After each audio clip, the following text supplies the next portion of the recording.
नमस्कार, सुप्रभात. मी ऋषाली यादव सारंग. या बुलेटिनमध्ये आपण बातम्या विस्ताराने पाहणार आहोत. बुलेटिनच्या सुरुवातीला महत्त्वाची बातमी. शिवसेना पक्ष आणि चिन्ह प्रकरणी आज सुप्रीम कोर्टामध्ये सुनावणी होणार आहे. सरन्यायाधीश सूर्यकांत, जॉयमला बागची आणि व्ही मोहना यांच्या खंडपीठासमोर ही सुनावणी होईल.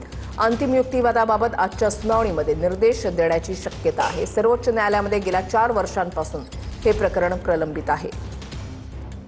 प्रमोद जगताप आमचे प्रतिनिधी या संदर्भातली अधिक माहिती देतील. प्रमोद.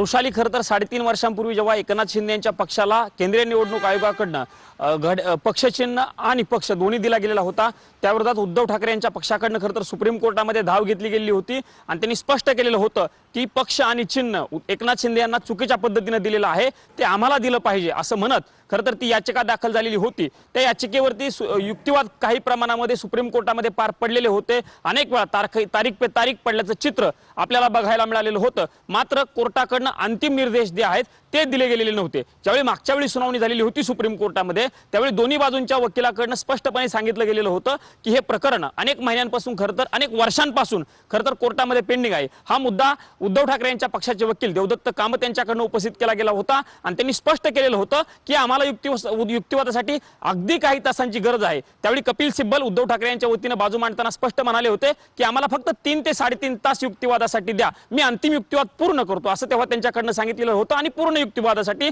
दोन्ही बाजूंकडनं खरं तर 5 तासांचा कालावधी लागू शकतो असं त्यावेळी सांगितलेलं होतं. त्यावेळी कोर्टानं सांगितलेलं होतं की आम्ही लवकरात लवकर तारीख देऊ. मात्र पुन्हा तारीख पे तारीख पडली होती आणि त्या सगळ्यानंतर आज सुप्रीम कोर्टामध्ये न्यायमूर्ती सूर्यकांत यांच्या समोर हे प्रकरण 15 नंबरला लागल्याचं आपल्याला बघायला मिळतंय.